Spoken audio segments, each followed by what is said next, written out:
Bueno, habíamos trabajado el proceso de investigación, habíamos dicho que el proceso de investigación se inicia con un hecho de la realidad, concreta o virtual, que ese hecho dispara en el investigador preguntas, que a las preguntas arriesgábamos respuestas tentativas, que llamamos hipótesis.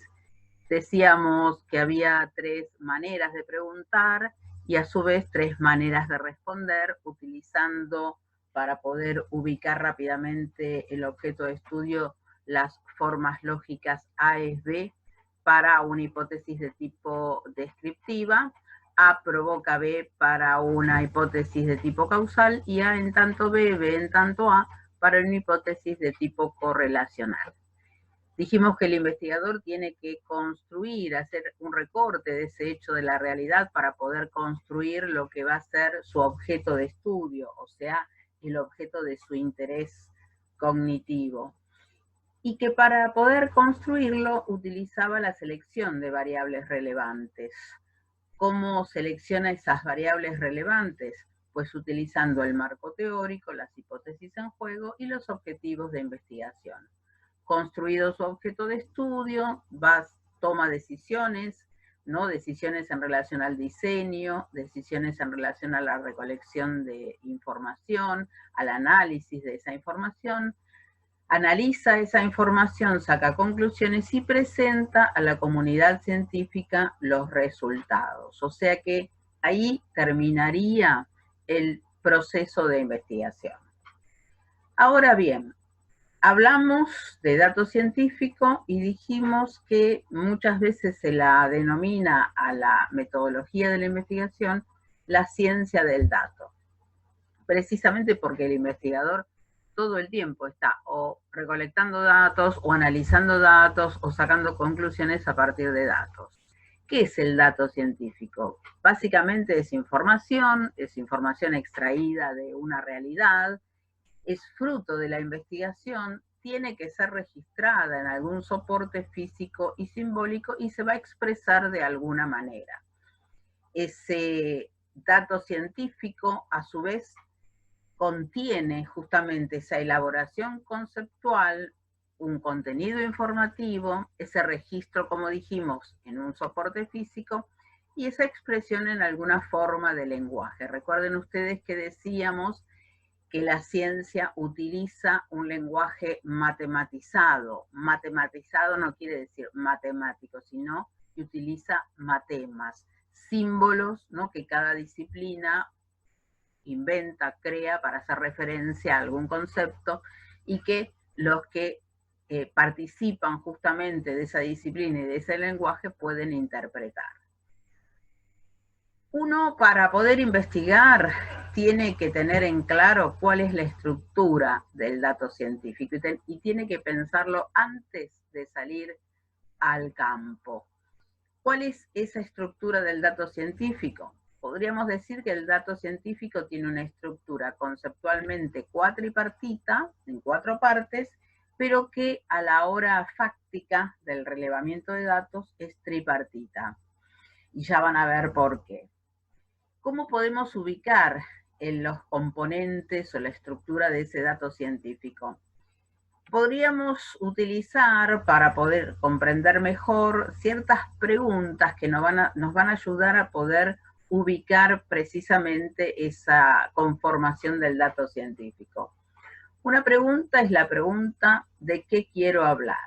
Esa pregunta hace alusión a lo que llamamos en el dato científico la unidad de análisis. La otra pregunta es, ¿qué quiero decir? ¿Qué quiero decir de la unidad de análisis? Bueno, quiero decir que tiene una variable, ¿sí? Que tiene una característica esa unidad de análisis. La variable va a poder ser ubicada a partir de esta pregunta. ¿Qué quiero decir? Voy a decir como resultado algo. ¿Cómo lo digo? ¿Cómo lo expreso? ¿Cómo expreso el resultado de esa variable de la unidad de análisis que medí? Bueno, lo voy a decir o en valores, poniendo un numerito, o en categorías. La pregunta que hace referencia al resultado es ¿cómo lo digo? Y por último, este componente es un componente que fácticamente no lo vamos a ubicar, pero que conceptualmente nos justifica por qué digo algo que tiene que ver justamente con esta pregunta que me va a ayudar a identificarlo. ¿Por qué lo digo? ¿Por qué digo determinado dato? Entonces, presten atención. Podríamos decir que el dato científico es la justificación de cómo digo lo que quiero decir, de lo que quiero hablar.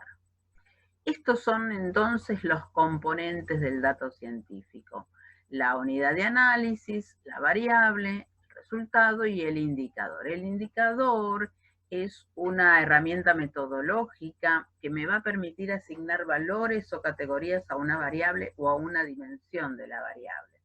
Y el indicador a su vez tiene dos componentes permanentes a los cuales uno alude cuando piensa el indicador, que es por un lado la dimensión y por otro lado el procedimiento.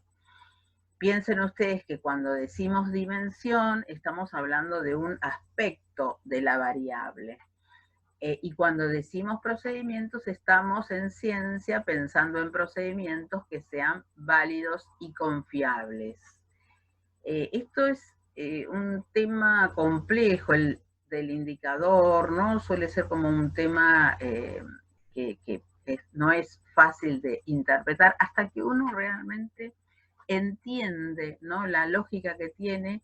Y yo creo que esta palabra, esta pregunta que decimos, ¿por qué lo digo?, es clara, ¿no? Les voy a dar un ejemplo. Si yo digo un dato cualquiera, bueno, tengo un dato, una información, ¿no?, de el color de una pared. Podría pensar que la pared tiene un color, mido ese color, un color blanco, supongamos, la pared tiene color blanco. Esto es un dato completo, ¿no? Uno expresa el dato de manera completa. Eso es el dato que está allí, en esa pared. Ahora, ¿por qué digo la pared tiene color blanco? Bueno, usé un procedimiento que es el visual, ¿sí? Observo, el procedimiento es observar, y digo blanco porque tomo la dimensión cromática de los colores. Ustedes saben que los colores pueden expresarse en su dimensión cromática, que es el uso más habitual, que va entre la ausencia de color, que es el negro, hasta la suma de todos los colores, ¿sí?, que es el blanco. Entre esos dos opuestos tenemos una gama de diferentes colores en el espectro cromático. Pero también puedo decir que hay colores que son brillantes, hay colores opacos, también estoy hablando de los colores. Bueno, cuando yo digo la pared es de color blanco, estoy usando la dimensión cromática. ¿Se entiende? Eso es el indicador con su procedimiento y con su dimensión. Y el procedimiento, dijimos, tiene que ser válido y confiable. Decíamos nosotros recién que uno tiene que ubicar la estructura del dato antes de salir al campo, y hay una relación entre el dato y su estructura y los diseños que vimos de investigación. Si yo tengo, por ejemplo, un diseño exploratorio, lo único que voy a tener del dato es la unidad de análisis, salgo a buscar las variables. Si en cambio lo que yo tengo es un diseño de tipo descriptivo, cuya forma lógica es A es B, lo que tengo es una unidad de análisis y la variable. Lo que salgo es a buscar justamente cómo mide esa variable. Si yo tengo en cambio un diseño explicativo o un diseño correlacional, recuerden que en el explicativo teníamos una hipótesis causal, A provoca B, en el correlacional A en tanto B, en ambos diseños tengo el dato completo. Siempre recuerden que tanto en el diseño explicativo como en el correlacional siempre voy a tener una hipótesis. En cambio, en el descriptivo Yo puedo salir a investigar sin hipótesis o puedo tener una certeza tal que arriesgo una respuesta tentativa o hipótesis. Ambas situaciones estarían desde el punto de vista metodológico correctas. Ahora bien, dijimos que los datos se ubican en algún soporte, ¿no? Esos soportes generalmente tienen que ver con una matriz de datos, ¿sí? Que les va a dar un ordenamiento. Ahí vemos el formato tripartito que decíamos, ¿no? Fíjense en esta matriz, como yo ubico en un sentido horizontal las variables y en un sentido vertical las unidades de análisis. Piensen en el ejemplo de la pared. Digo, la pared 1 tiene pared, ¿sí? Supongan que la variable es color, tengo el casillero vacío, salgo al campo a verificar, a buscar esos datos y voy a completarlo con el resultado. La pared 1 tiene un color, ese color es blanco, supónganse. El indicador estaría dado, como dijimos, por la pregunta, ¿por qué digo que es blanco? Bueno, fui, observé, ¿sí? Registré y digo blanco porque utilicé la dimensión cromática. Supónganse que la variable 2 es la altura de la pared. Bueno, la pared 1 en su altura es tanto. ¿Se entiende? Y uno así va completando y organizando los diferentes datos, ¿sí? Nosotros trabajamos en relación al proceso de investigación y dijimos que, bueno, hay un recorrido en esto que planteamos desde un enfoque cuantitativo. Pero también dijimos que en investigación tenemos un enfoque cualitativo en donde vamos a ubicar justamente al proceso de investigación ya no de una manera tan lineal, si bien decíamos que es un proceso, ¿no? Que uno va acomodando de alguna manera a diferencia de quienes plantean el proceso como pasos. En el enfoque de tipo cualitativo es mucho más flexible, ¿no? Uno puede tener la idea de investigación, hacerse preguntas, hacer un abordaje de exploración, decidir un diseño. Ahora vemos los diseños en investigación cualitativa que son diferentes. Tener lo que llamamos el muestreo cualitativo, hacer el trabajo de campo, tener resultados y luego hacer un informe, ¿sí? Donde a lo mejor el mismo informe da lugar a nuevas ideas. Y todo esto permanentemente en una revisión de la literatura, ¿sí? Recuerden que habíamos dicho que en el enfoque cualitativo no nos interesa la cantidad de casos, no nos interesa explicar, describir, correlacionar, sino comprender el fenómeno. Es otro enfoque. Es un enfoque donde necesariamente vamos a ubicar la subjetividad del investigador, que va a tener de alguna manera que tener estrategias para hacer un recorte de esa subjetividad. Los diseños en el enfoque cualitativo que podemos ubicar son, por ejemplo, el diseño etnográfico, el diseño de estudio de casos, el diseño fenomenológico, el diseño de teoría fundamentada, los estudios biográficos y la investigación-acción que se utiliza mucho en educación. Las técnicas en enfoque cualitativo, ¿no? Van a estar dadas por justamente distintas estrategias que me van a permitir hacer una recolección de los datos, ¿sí? Muchas las utilizamos en los dos enfoques en realidad, pero algunas son más útiles si lo que tenemos que hacer es una recolección desde un enfoque cualitativo, ¿no? Los grupos de discusión. En las técnicas participativas utilizamos talleres, tormentas de ideas, distintas técnicas, ¿sí? Tipo Phillips 66. Los documentos utilizamos muchos, historias de vidas, ¿sí? La observación, las entrevistas, son distintas técnicas que me permiten hacer una recolección de la información. ¿Cómo planificamos entonces la investigación? Habíamos hablado del proyecto de investigación y ustedes tienen un material que ya subimos y que les sirve para poder ubicar cuáles son esos ítems que necesariamente van a ayudar al que lee, ver cómo va a ser llevada adelante esa investigación.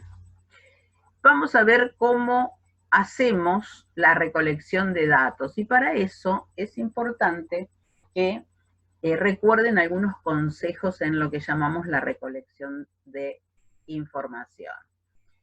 Primero, como dijimos, tener el dato previamente armado. ¿Cuál es su estructura? ¿Cuál es la unidad de análisis? ¿Cuál es la variable? ¿Sí? Hacer una selección, ¿sí? Si es que uno va a seleccionar un instrumento que otro elaboró, bueno, una buena selección. Si es que uno va a construir un instrumento, construirlo y ponerlo a punto, ¿sí? A lo que llamamos el instrumento de recolección de información, de datos.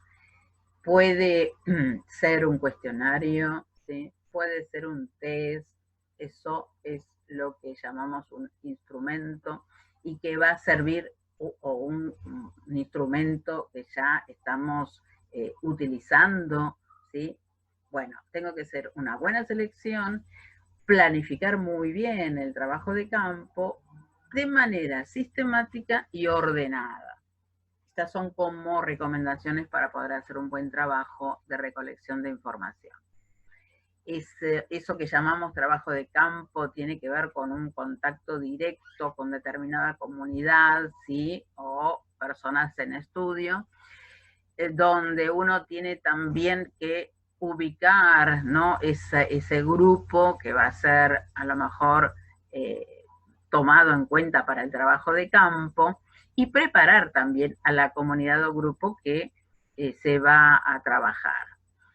¿Qué estrategias de recolección podemos ubicar? Bueno, la observación, la entrevista, las escalas de mediciones de actitudes y opiniones, los cuestionarios, la llamada recopilación documental, la sociometría, el análisis de contenido. Son todas estrategias, hay más, pero bueno, estas son las más utilizadas. Veamos un poquito lo que es la observación, ¿no? Nosotros podemos ubicar distintos tipos de observación. Una observación de documentos, que puede ser o el análisis de documentos o el análisis del contenido de esos documentos. Una observación directa, extensiva, ¿no? Como cuando hacemos una encuesta por sondeos. Una observación directa intensiva, como cuando hacemos entrevistas o como cuando hacemos test de mediciones de actitudes, o la llamada observación participante. Y vamos a encontrar en cualquiera de ellos elementos, componentes de la observación. Por un lado, un sujeto que observa, llamado observador, un sujeto observado, medios y sentidos que se ponen en juego, y siempre un marco teórico que va a servir de guía. Hay algunos consejos o recomendaciones para una buena observación. Por un lado, tener objetivos bien determinados. Si nosotros ahora estuviéramos en una clase presencial, solemos hacer un ejercicio que es pedirles que hagan una observación del aula, ¿sí? Una observación que después de unos segundos cada uno dice qué observó. La verdad que es muy divertido porque, bueno, podemos estar mucho tiempo porque cada uno hace un recorte de lo que observó. En realidad nadie haría, si hablamos de investigación y si hablamos de un buen investigador, nadie haría una observación así alocada sin tener un objetivo determinado. Para que hubiera sido una buena observación, debería haber a lo mejor entregado una lista de cotejo de cuáles son los ítems que más me interesa que observen. O sea que tengo que tener un objetivo bien determinado y también explicitar desde qué marco teórico se va a hacer esa observación, ¿sí? Como les decía, tener una lista de cotejo de aquello que yo quiero observar. Por eso se dan cuenta que tengo que pensar antes, ¿no? Esa lista de cotejo me va a estar ubicando las variables necesarias, o sea que la tengo que pensar antes de ir a hacer la observación. Pensar cuáles pueden ser los problemas que se pueden suscitar en el trabajo de campo, pensar, tener lo que llamamos un pensamiento anticipatorio. Por eso es tan importante la investigación en un profesional. La investigación obliga a tener pensamiento anticipatorio. Un profesional, sea la profesión que fuera, no puede ir a ver con qué se encuentra, tiene que tener un pensamiento anticipatorio y la investigación obliga a ello. Realizar lo que llamamos un trabajo responsable y sistemático. Esto parece una tontería, pero piensen ustedes que uno hace una observación en determinado lugar o de determinada situación que me interesa analizar. Hago, como dijimos, un registro, ¿sí? Y ese registro tiene que ser archivado, guardado, rotulado, ¿no? De manera ordenada, porque no es un registro que voy a ver dentro de poco. A lo mejor pasan 6 meses hasta que yo vuelvo a tomar esa información, ¿sí? Lo cual seguramente ya me olvidé hasta qué había sido. Por lo tanto, esto es clave, ¿no? Poder tener ese trabajo responsable y sistemático. Y si vamos a observar una realidad diferente a la que nosotros vivimos o conocemos, tener lo que llamamos una comprensión empática de esa realidad. Piensen ustedes que tengo que tener también, si voy a esas realidades, personas claves en terreno, lo que llamamos el informante calificado. Y tener algo que siempre recomiendo, ahora estamos hablando de la observación, pero la recomiendo para todo relevamiento de información, lo que llamamos un registro de impresiones subjetivas. Anotar, llevar un anotador y al terminar la observación, anotar cómo uno se sintió, ¿no? Me sentí triste, me sentí contenta, o sea, eso que quede registrado. ¿Por qué es esto? A lo mejor queda ahí como una anotación, pero muchas veces, a veces en las distintas modalidades de observación, cuando hay varios observadores, descubrimos que varios, si no todos, al finalizar la observación se sintieron con alguna emoción, tristes, supongamos. Eso puede dar lugar a pensar, a lo mejor desde algún otro enfoque, otra investigación, ¿sí?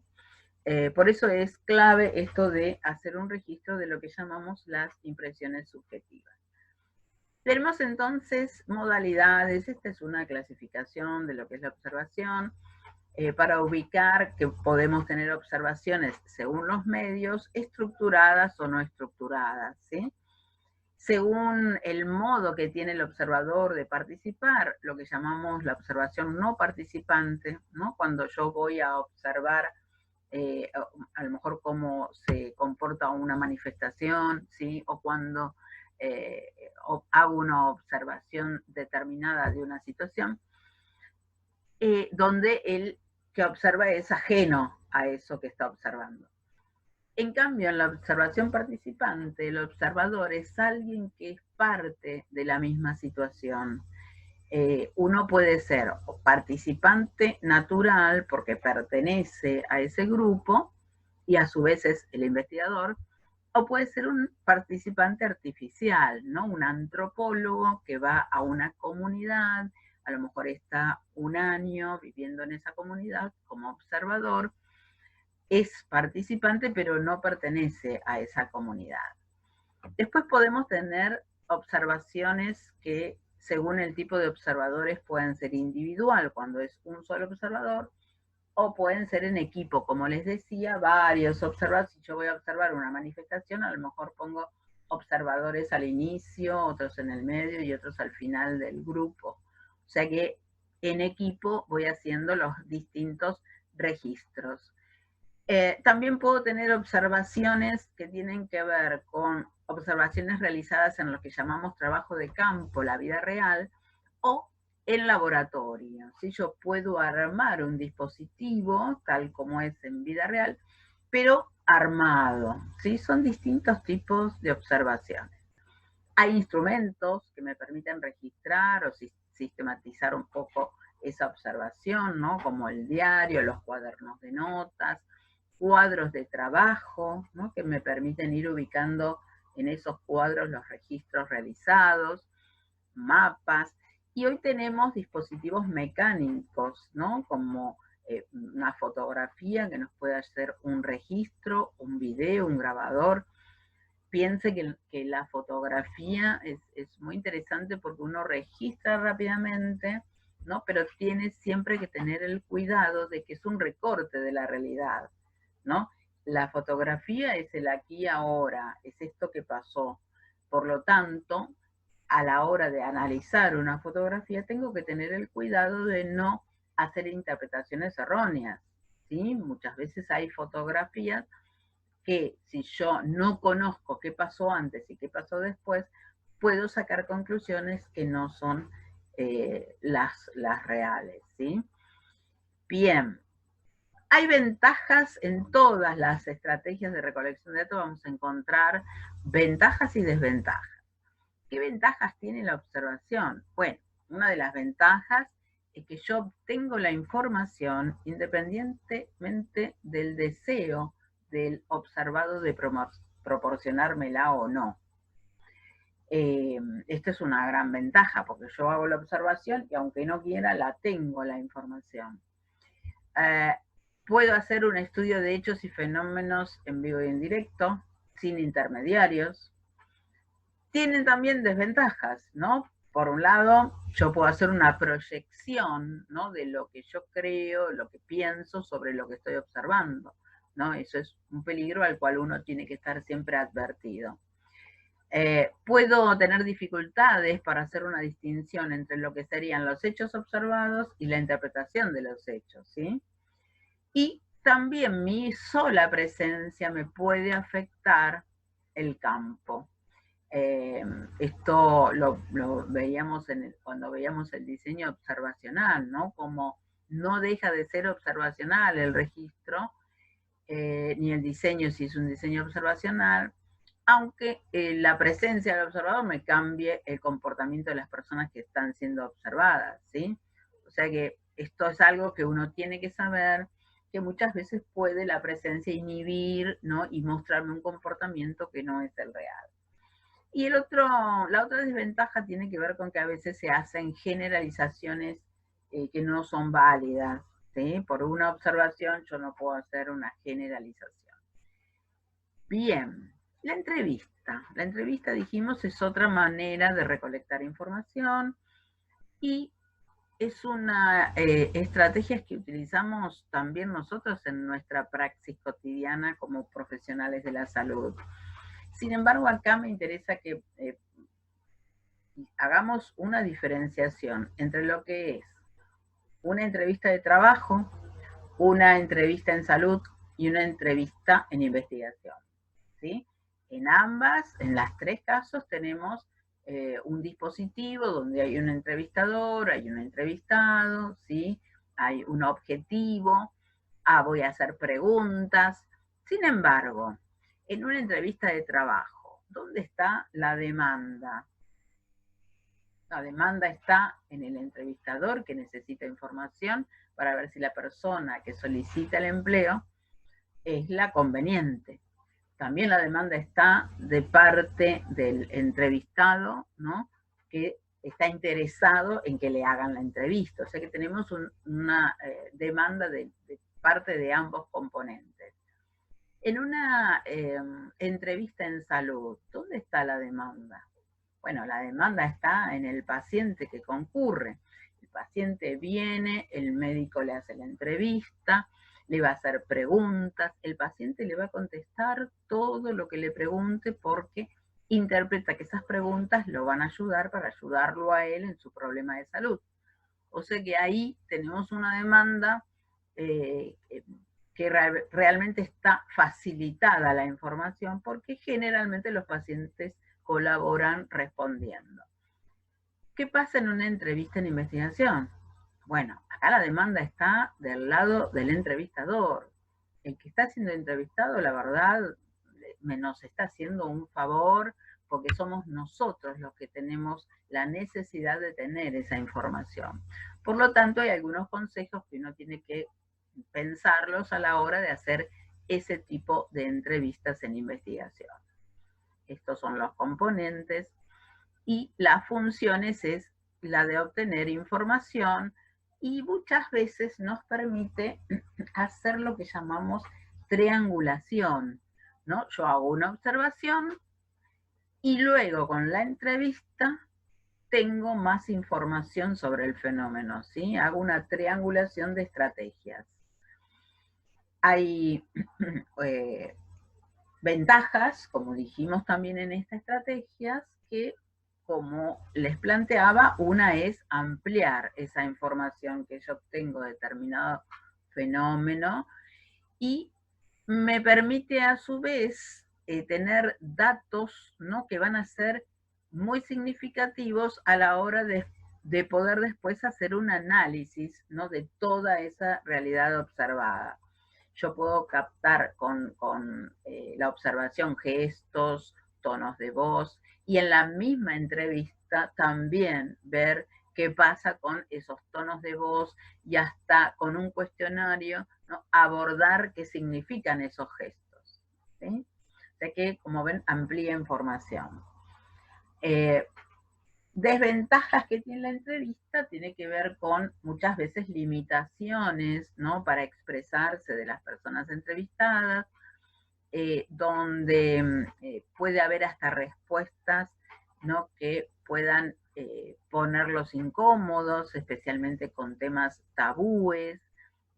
Las personas muchas veces se inhiben también con el entrevistador, por eso es muy importante algunas recomendaciones para realizar las entrevistas que faciliten, ¿sí?, estas desventajas que pueden aparecer.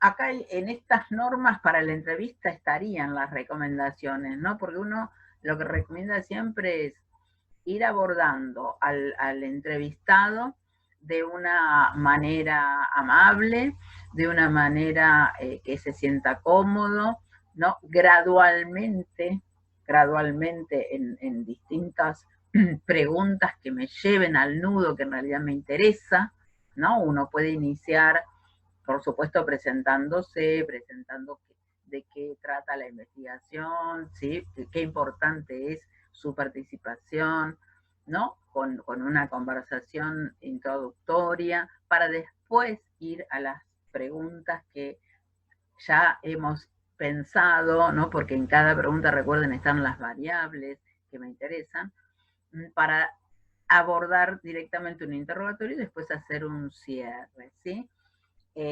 Uno tiene que al entrevistado dejarlo que hable, teniendo el cuidado de que tampoco se vaya por las ramas, ¿no? Ustedes saben que hay personas y personalidades que hablan mucho y que, bueno, estas personas por ahí me pueden desorientar, confundir. Entonces uno tiene que tener en claro el objetivo de la investigación para que no se termine hablando de un tema que por ahí no tiene nada que ver con la información que yo necesito, ¿no? Que además lleva un montón de tiempo y que uno tiene que administrar ese tiempo, ¿sí? Lo importante es que ustedes actúen frente a una entrevista en una investigación de manera franca, de manera espontánea, ¿no?, que se sienta cómodo la persona que está siendo entrevistada. Hay distintos tipos de entrevista, hay entrevistas estructuradas, no estructuradas, la llamada entrevista en profundidad, ¿no?, que es esa entrevista que se aborda un tema y sobre ese tema se sigue preguntando, ¿no? Es un poco, si han hecho análisis, ¿no?, en lo que hace un psicoanalista, ¿no? Uno dice algo y pregunta y sigue preguntando y se va metiendo, por eso es una entrevista en profundidad. Después tenemos entrevistas focalizadas, ¿sí?, que las utilizamos mucho en los focus groups, que es una estrategia de investigación cualitativa que me permite justamente a partir de un grupo focal ir trabajando una temática, ¿no? Y hay un coordinador de ese grupo que va tirando las preguntas, haciendo que participen entre ellos, y bueno, con toda esa información se trabaja mucho en investigación cualitativa. Hay también, como decíamos en las estrategias, escalas de medición de actitudes y opiniones, ¿no? ¿Para qué me sirven estas escalas? Bueno, me permiten medir actitudes, ¿no?, como esa predisposición que uno tiene, que está aprendida y que la tiene incorporada y que frente a determinada situación uno funciona de una manera. Hay distintos tipos de escalas, ¿no? Tenemos el escalamiento tipo Likert, el diferencial semántico, el llamado escalograma de Goodman. En el Likert lo que nosotros tenemos es un conjunto de ítems que se presentan como afirmaciones, ¿no? Como oraciones que uno tiene que decir si está de acuerdo o no está de acuerdo. Estas afirmaciones lo que me están calificando es la actitud que se mide frente a eso que se propone, ¿sí? Lo que me permiten es ubicar una única reacción lógica y lo que se recomienda es que esa oración no sea muy larga y confusa, sino muy clara y no más de 20 palabras.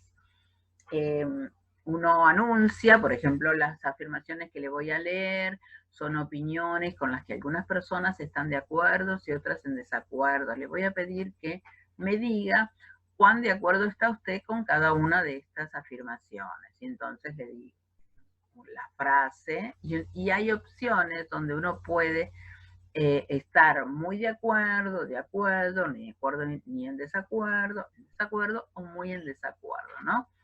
Lo puede uno plantear así. Hay un instrumento, ¿no?, muy interesante que nosotros utilizamos en educación, trabajamos en alumnos de la Facultad de Medicina mucho tiempo y otras universidades, que es el CHAEA, ¿no?, el cuestionario de Joni Alonso sobre estilos de aprendizaje, que tiene este formato, ¿no? Está muy interesante, si les interesa después lo subimos. En el diferencial semántico, lo que uno presenta son extremos y posibilidades para marcar cuánto se acerca uno a un extremo o al otro, ¿no? Por eso es diferencial semántico. Uno pone los extremos o polos opuestos, por ejemplo, sabroso, insípido, ¿no? Esto en la Universidad de Luján suelen, como hay la carrera de alimentos, ¿no? A veces están probando productos y a los que pasamos por el hall nos hacen un test, ¿no?, de sabores y bueno, tenemos que marcar si está más cerca, ¿no?, de uno u otro diferencial semántico. Rico, pobre, suave, son opuestos, ¿no? Lo que marca el que está haciendo esa escala es hacia dónde más se acerca. En el escalograma de Goodman son afirmaciones como las que vimos en el Likert, pero en este caso tomamos una única dimensión, no son varias dimensiones, sino una única dimensión donde ahí nos focalizamos, ¿no? Y entonces acá, bueno, después ustedes ven tranquilos el ejemplo, pero sobre un tema voy abordando, ¿no?, en distintas también oraciones, donde lo que yo hago es justamente ubicar ahí cuál es esa actitud frente a determinada enunciación. Tenemos entonces también cuestionarios, ¿no? Los cuestionarios son preguntas, como dijimos, las preguntas contienen la variable que quiero medir. Tenemos preguntas que son cerradas, ¿no?, donde yo ya voy a tener determinadas las posibilidades, y preguntas que van a ser enunciadas, que van a tener ventajas, estas preguntas que son cerradas, porque van a ser luego fáciles de codificar, ¿no? Cuando yo tengo que analizar es muy fácil codificarlas luego cuando las cargo en el sistema. Y a su vez, la persona que está respondiendo a las preguntas, al darle uno las opciones, bueno, se le hace mucho más fácil. ¿Qué desventajas tienen? Bueno, me limitan a las opciones que ofrezco. O sea, muchas personas a veces dicen, pero yo no está la que yo pienso. Bueno, pero es lo que, por eso cuando uno construye el instrumento en un cuestionario cerrado, tiene que pensar muy bien y tiene que conocer muy bien el tema, ¿no? Por eso dijimos que nadie investiga si no conoce el tema. Si no conoce el tema, no va a saber primero que preguntar. Segundo, hace una pregunta y después no van a tener en claro cuáles son las opciones o no va a saber cuáles son todas las posibilidades de opciones. y tiene uno que trabajar mucho, ¿no? Una de las desventajas es que uno tiene que trabajar por eso mucho antes en la preparación de ese tipo de cuestionarios. En las abiertas uno no delimita de antemano las opciones y lo que va a encontrarse es con que es más útil justamente cuando no tenemos la posibilidad de pensar esas posibles respuestas. Por otro lado, lo que ofrecen es una libertad de elección al que responde y son útiles, como hoy planteábamos en las entrevistas en profundidad, ¿no? Porque justamente cada pregunta me va a llevar a formular otra. ¿Qué desventajas tienen estas preguntas abiertas? Bueno, a la hora de codificarlas es bastante complejo. Primero hay que clasificarlas y prepararlas para un análisis, o sea que no es sencillo el análisis de las preguntas abiertas. Hay muchas veces mucho esfuerzo que tiene que hacer la persona a la cual se le hace la pregunta, porque hay personas, como hoy dijimos, que a lo mejor pueden hablar o pueden responder, pero otras se inhiben, y si es una pregunta abierta, mucho más, ¿sí?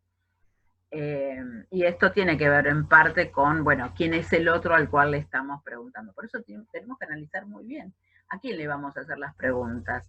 Si hago estas preguntas abiertas, ¿estas personas lo van a poder responder? ¿Se entiende? Todo esto es muy importante a la hora de planificar el cuestionario. Siempre preguntan, ¿no? A veces uno como investigador se pregunta, bueno, ¿qué cantidad de preguntas se hacen? La respuesta tiene que ver con la necesidad que uno tiene de la información y por lo general uno lo que plantea es que hasta agotar una variable determinada. Uno tiene que pensar en todo lo que hace al armado del cuestionario, que el cuestionario no sea tan extenso, ¿no? Que la persona a la cual uno va a hacer ese cuestionario, va a administrar el instrumento, se canse y termine contestando cualquier cosa. Así que bueno, esto es un tema también a analizar, la cantidad de preguntas que llevaría un cuestionario. Uno, como siempre, quiere saturar las variables hasta más no poder, entonces muchas veces quiere saturar la variable y todas sus dimensiones. Entonces hace cuestionarios preciosos, hermosos, pero muy extensos, que a la hora de administrarse, la verdad, no son operativos. ¿Qué características tiene que tener una buena pregunta? Esto es otro punto clave, ¿no? Porque la pregunta en sí misma, uno va a verificar si fue buena, ¿no? En relación a los resultados que voy obteniendo. Pero básicamente, si no está bien formulada, puedo tener cualquier resultado porque el otro puede comprender cualquier cosa. Por eso tienen que ser claras. Hay que hacer una pregunta por variable, ¿no? Si yo pregunto, ¿te gusta mirar televisión o escuchar radio? O sea, y si le gusta uno y otro, ¿se entiende? O sea, uno pregunta por separado. ¿Te gusta mirar televisión? ¿Te gusta escuchar radio? No, tienen que ser preguntas que incomoden, ¿sí? Esto de la ética que dijimos, uno tiene que preguntarla de modo tal que, si son especialmente temas tabúes, ver el modo, ¿no?, de poder hacer esa pregunta. Referirse, como decíamos, a un aspecto, no medir dos variables en una misma pregunta, no inducir a las respuestas. No es cierto que es lindo ver televisión, ya le estoy diciendo, ¿no?, cuál tiene que ser la respuesta para que yo esté contenta. Así que no inducir, no apoyarse en instituciones o saberes, ¿no?, supuestos saberes, al formular la pregunta. O sea, dice Favaloro que hay que tomar vino porque hace bien para el corazón. ¿Usted está de acuerdo? Ya esa pregunta enunciada de esta manera, la persona, si lo dijo Favaloro, va a decir que sí. O sea que esto es súper importante y ustedes dirán quién hace eso, y a veces encontramos, ¿no?, cuando analizamos proyectos, ¿no?, como evaluadora de salud investiga, recibo muchos proyectos y bueno, a veces uno se encuentra con preguntas que uno tiene que pensar que la enunciación de esa pregunta debería ser de otra manera. También adaptar, ¿no? Ese, como bien ya lo dijimos, pero recordar que uno tiene que adaptar el lenguaje a la persona a quien va a hacer esas preguntas. Dijimos que también había recopilación documental, ¿no? Lo que me permite es el análisis de documentos, ¿no? De todo lo escritural, que me permite hacer descripciones, que me permite observar, ¿no? Lo que tiene que ver con documentación, que me va a permitir conocer datos de determinada realidad, ¿no? Uno puede ir a documentaciones que hablen de censos, programas, si uno es educador, ubicar distintos programas de estudios que me van a aportar información. Bueno, todo esto hace la recopilación documental. La sociometría es otra estrategia, ¿no? Ustedes alguna vez habrán hecho un sociograma, ¿no? Que les permite, si ustedes por ahí son coordinadores de un grupo, jefes de un servicio, ¿no? Un sociograma me permite justamente relevar información de cómo es ese grupo humano que está a mi cargo. Y el análisis de contenidos, ¿no? Que es una técnica que me permite de alguna manera hacer un análisis de los mensajes, de la comunicación, ¿no? Uno puede analizar lo que hace, por ejemplo, a escrituras, a lo que uno ve como mensajes comunicacionales. Se utiliza mucho a la hora de ver tendencias, el análisis de contenido. Inclusive uno como estrategia de análisis la utiliza a la hora de el análisis en un focus group. O sea que también son otras estrategias que me permiten recolectar información, ¿sí? Bien. ¿Cómo se ordenan los datos? Dijimos que en el enfoque cuantitativo los datos van a estar ordenados y hacemos lo que llamamos la codificación de los datos. Decíamos que en el proceso de investigación vamos a estar todo el tiempo con los datos y que la ciencia, esto lo habíamos planteado al inicio, en el nivel de conocimiento científico, la ciencia siempre mide. Decíamos que medir es comparar y que uno ubica, ¿no? Esa comparación en términos numéricos o en categorías. Son las maneras como uno puede comparar o medir. Piensen que cuando yo digo Juan mide 1,80 m, también estoy comparando y diciendo que Juan mide de lo que es el metro patrón, que es una distancia determinada, mide un poco más. O sea que estoy comparando. Lo vemos más claramente por ahí cuando hacemos una enunciación cualitativa y digo, Juan es alto. Ahí interpreto más rápidamente que estoy comparando contra la media poblacional, ¿sí? Bien, y los procedimientos decíamos que tenían que ser válidos y confiables. ¿Qué quiere decir que sean válidos un procedimiento? Quiere decir que ese procedimiento mida lo que yo quiero medir. Si yo digo, voy a medir la inteligencia de los alumnos y traigo una balanza, ese procedimiento no es válido. Las balanzas no son para medir inteligencia, ¿sí? Tendría que traer un test que mida inteligencia y ahí él es coherente, ¿sí? El objetivo y la medición que yo quiero obtener con el instrumento que voy a aplicar. Y confiable quiere decir que en sucesivas mediciones yo obtenga un valor similar, ¿no?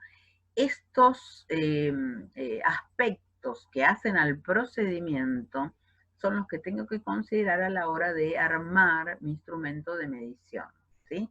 Ya sea, como dijimos, un cuestionario, ya sea en la entrevista, como la diseño, bueno, todo esto tengo que pensarlo. Piensen que hay una relación entre confiabilidad y validez, ¿no? Para acertar en el blanco. Si yo no tengo ni confiabilidad ni validez, es muy no es muy probable que yo tenga la información necesaria. Si yo tengo confiabilidad y no tengo validez tampoco, solo con la confiabilidad y la validez voy a tener y obtener la información que necesito. El instrumento entonces de medición va a ser ese recurso que tiene el investigador justamente para poder tener esas variables y medirlas, y va a haber factores que van a intervenir para afectar esa confiabilidad y validez. Una clave es la improvisación. Si yo no pienso antes cómo va a ser el cuestionario, cómo lo voy a administrar, todo lo que hace a la administración de ese mismo instrumento también, es probable que se vea afectada esa confiabilidad y validez. A veces cuando se utilizan instrumentos que no fueron diseñados por otros, generalmente en el extranjero, uno quiere aplicarlos y utilizarlos, y bueno, tiene que asegurarse muy bien, primero, que sea la traducción correcta, segundo, que las variables, ¿no?, tal como están enunciadas, supónganse en un cuestionario, sean aplicables a mi comunidad en la cual yo voy a querer administrarla. O sea, todo esto tengo que asegurarme muy bien, porque a veces esto me puede afectar en lo que sea la confiabilidad y validez del instrumento. También tengo que pensar que hay instrumentos que no son adecuados a determinadas personas, cuando hay cuestiones que tienen que ver con los estilos personales de los sujetos que participan en la investigación, cuando no puedo hacer una estandarización, ¿no? Entonces puede ser de alguna manera afectada esa confiabilidad y validez. Son todos aspectos que yo tengo que considerar a la hora de poder pensar cómo va a ser esa medición de las variables. Hay fórmulas que a mí me permiten ubicar si un instrumento es confiable y válido, ¿no?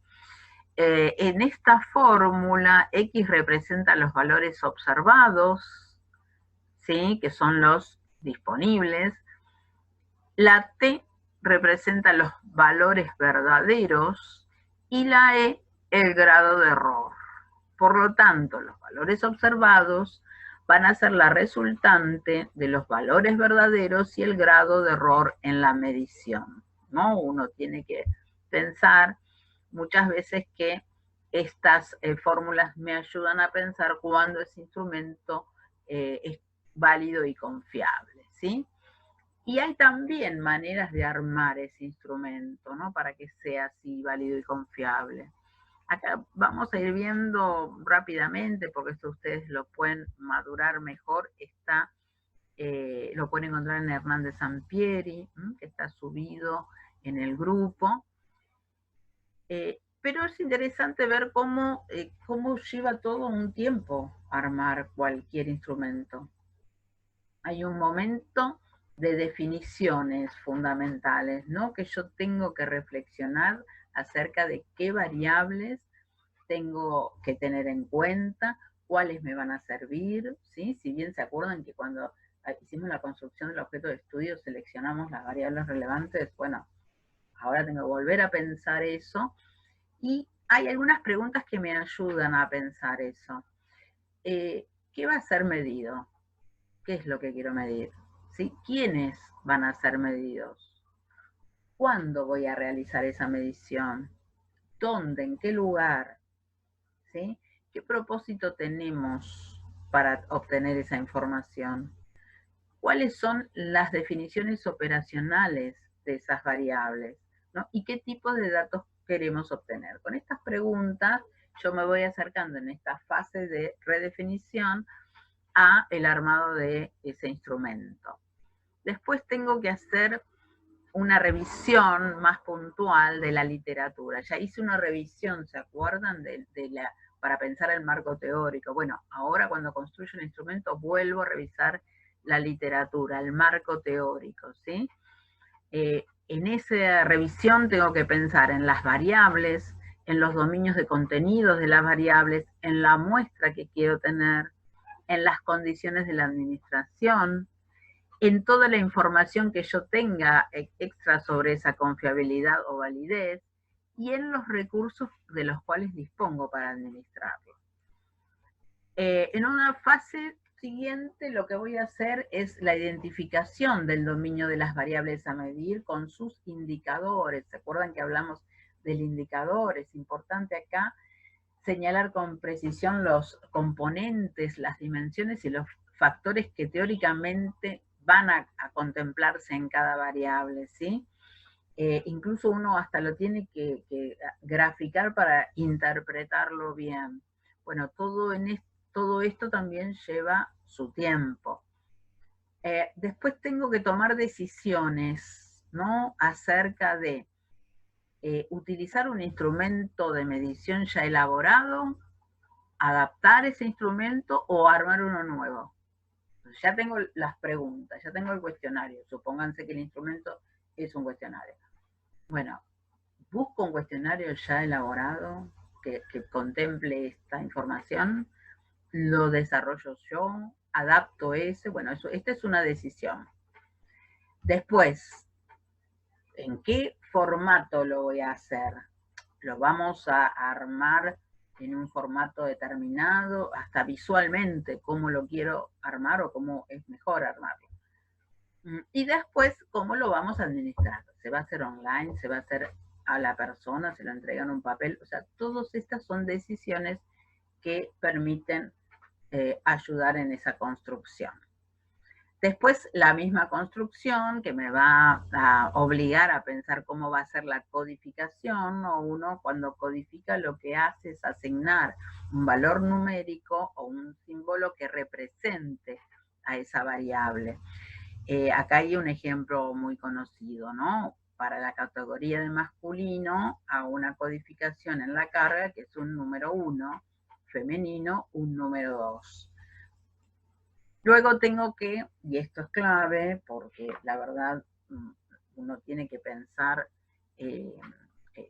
cómo ese instrumento que fue diseñado, que fue elaborado, que fue construido, va a funcionar en la muestra o la población que yo quiera administrarlo. Por lo tanto, tengo que pensar que va a tener que ser necesaria una prueba piloto que me permita poner a prueba el instrumento, ¿no? Imaginen que ustedes piensan que van a hacer una administración a 100 personas, ¿no? Piensan que van a administrar el instrumento que elaboraron a 100 personas. Bueno, no hacen las 100 copias y salen a hacer el cuestionario, sino que hacen una prueba en 20 personas y eso ya les va a dar información de si ese instrumento está funcionando bien o no.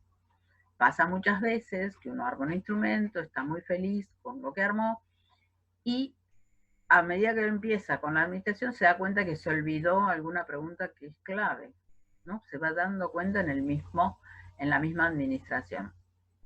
O al revés, que está haciendo muchas preguntas que la verdad como que se repiten, o que a lo mejor la enunciación de alguna pregunta no es clara, ¿sí? Si yo voy tomando y una persona no lo entendió, la otra no lo entendió, evidentemente algo en esa enunciación no es claro, por lo tanto la prueba piloto me permite poner a prueba justamente y chequear si ese instrumento me va a ser la versión final o no. Para la versión final entonces ya tengo esa versión final para administrarla, ¿no? Con lo que hace a poder pensar un diseño que sea atractivo para el que la recibe. Tiene que entrenar, ¿no? Al personal, a veces no es uno solo, generalmente no es uno solo el que administra el instrumento, por lo tanto, para que todas las tomas, ¿no? De medición sean similares, uno tiene que entrenar al personal, conseguir las autorizaciones pertinentes, ¿no? Para administrarlo, a veces si es en una institución, o mismo a los participantes, ¿no? Con un consentimiento de administración, y la administración del instrumento, ¿no? Donde ahí ya directamente voy a aplicarlo, tengo que pensar en esta fase, ¿no? Cómo es esa implementación, ¿no? Donde ya me encuentro directamente con la actividad de recolección de datos. ¿Cómo voy a tratar los datos una vez que tengo hecha esa recolección? ¿Cómo vamos a trabajar la recolección de los datos, ¿no? Muchas veces uno va a hacer un tratamiento apropiado a través de pruebas estadísticas que me van a permitir tener ese resultado, ¿no? A partir de ese análisis. Piensen ustedes que muchas veces se confunde a la metodología de la investigación con la estadística. En realidad, uno tiene que pensar que la metodología de la investigación utiliza, y en el enfoque cuantitativo, la estadística en un momento dentro del llamado proceso de investigación, que es este momento, ¿sí? Pero que no necesariamente va a ser la estadística la que va a utilizar. Si yo utilizo un enfoque de tipo cualitativo, bueno, por ahí no recurro a la estadística, sino a otras estrategias de análisis. Por eso es importante tener en claro esto a la hora de pensar más que nada lo que hace a lo metodológico, fundamentalmente porque uno trabaja en un equipo y en ese equipo uno tiene que tener personas, gente, profesionales que acompañen en los distintos momentos del proceso. Uno en el análisis de datos cuantitativo va a utilizar esos programas computacionales, ¿no? Va a tener esa matriz de datos y va a aplicar la estadística. Uno va a utilizar también distintos momentos en ese análisis, como el momento de selección del programa, el momento de ejecución del programa, o el momento cuando explora los datos que va a analizar, ¿sí? Variable por variable, o cuando va a evaluar la confiabilidad y validez logradas en ese instrumento, o el momento donde analiza con esas pruebas estadísticas las hipótesis planteadas a partir de un análisis inferencial, y el momento cuando en todo este análisis va a hacer análisis adicionales y luego cuando finalmente prepara los resultados para presentarlos. Todos estos son momentos diferentes que hacen al análisis de la información, ¿no? Estamos en datos y en el análisis de los datos. Hay distintos programas, ¿no? Que me permiten abordar el análisis de los datos. El SPSS es uno muy conocido y es un programa estadístico muy utilizado en ciencias sociales y me permite justamente un abordaje que ayuda mucho en lo que hace a investigación de carácter comercial en ciencias sociales, ¿no? Para estadísticas de mercados. El Minitab es otro programa que también se utiliza. Uno ejecuta el programa, explora los datos, aborda esas llamadas medidas de tendencia central, ¿no? La moda mediana y media, ¿no? Como la moda, como esa puntuación que ocurre con mayor frecuencia, la mediana es ese que divide la distribución en la mitad, y la media es el promedio, ¿no? Lo podemos representar en este gráfico. Otras medidas que me permiten ubicar justamente en la teoría de probabilidad, ¿no? Como la varianza, la simetría, ¿no? Que uno la utiliza para conocer cuánto aparece una distribución, ¿no? La distribución teórica llamada normal, y que va a ser de alguna manera un indicador del lado de la curva en que las frecuencias se agrupan más.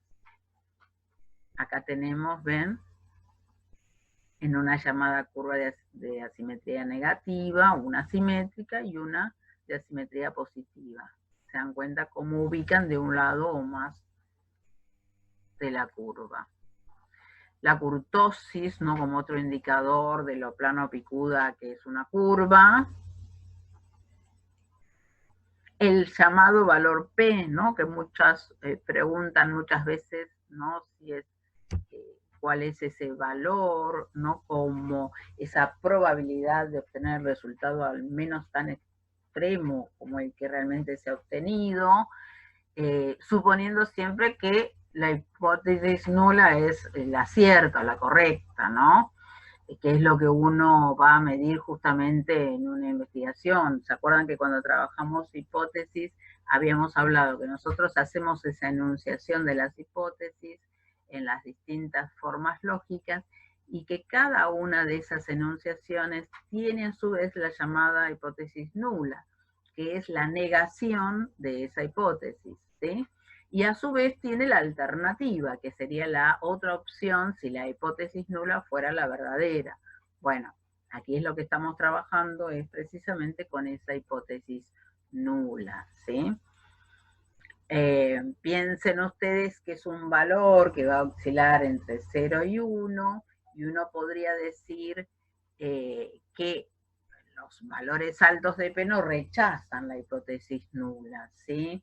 O sea, no permitirían ese rechazo, de la misma manera que valores bajos de P la van a rechazar, ¿no? Que es un poco lo que uno pone a prueba cuando aplica justamente esta noción a la hora de analizar los resultados. Bien. Otra puntuación que nos permite justamente analizar esos resultados es la llamada puntuación Z, ¿no? Que tiene que ver con esas desviaciones estándar, ¿sí?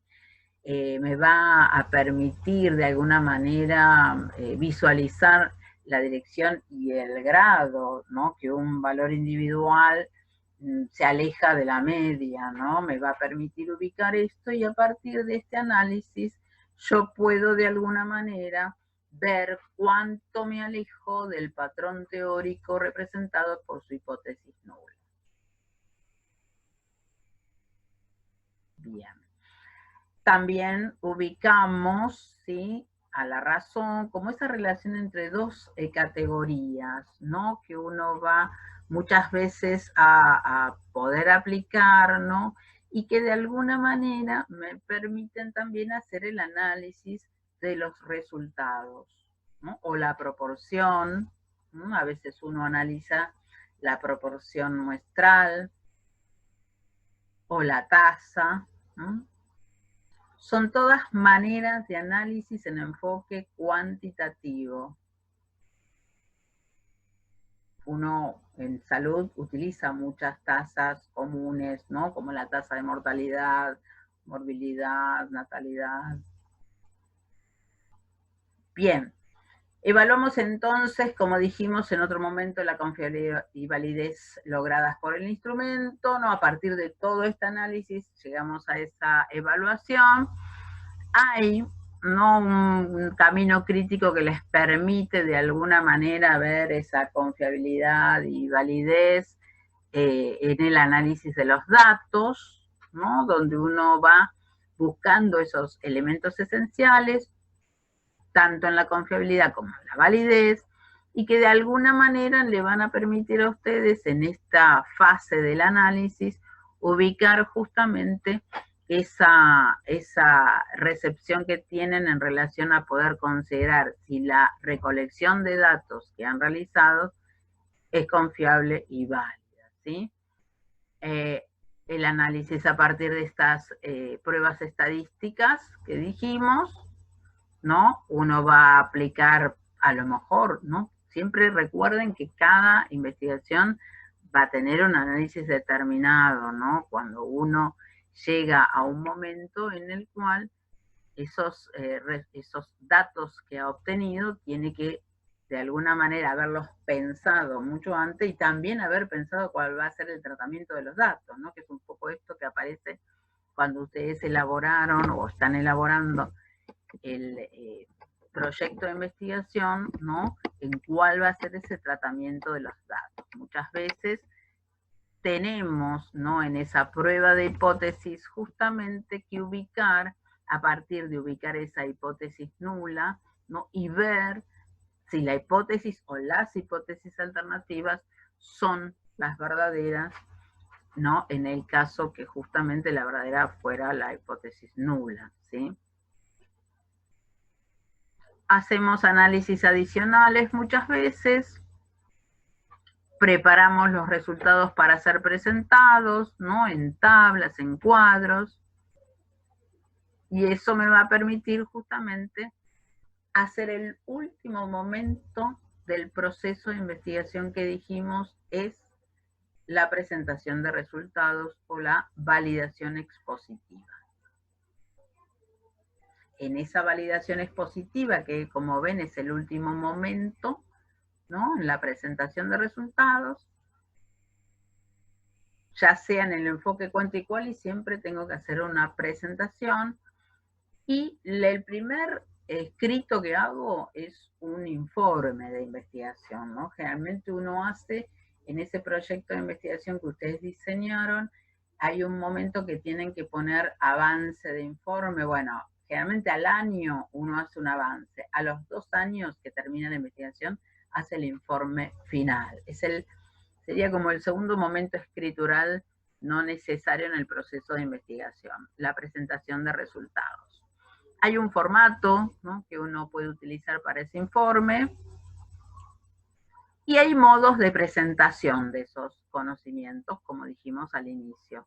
Uno lo puede presentar como informe de investigación o como tesis derivadas de investigaciones, o puede presentarlo como artículos científicos.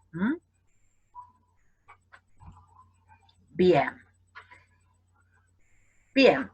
Vamos entonces a cerrar esta parte acá, porque después tenemos la presentación de las distintas maneras de presentación de resultados, que una es la presentación a partir de un escrito monográfico. Generalmente en un curso superior le piden una monografía. Y después también la presentación de artículos científicos y el modo como tienen que ser presentados, redactados, inclusive algunas recomendaciones desde el punto de vista ético, ¿no?, en presentación de artículos. Así que dejamos entonces aquí. Lo que más nos interesa es que ustedes puedan entender a todo este proceso de investigación como algo dinámico, con esos distintos momentos que fuimos analizando, para poder ubicar también ustedes dentro de ese proceso las distintas actividades que van haciendo los investigadores para la producción de conocimientos. Así que, bueno, nos seguimos viendo entonces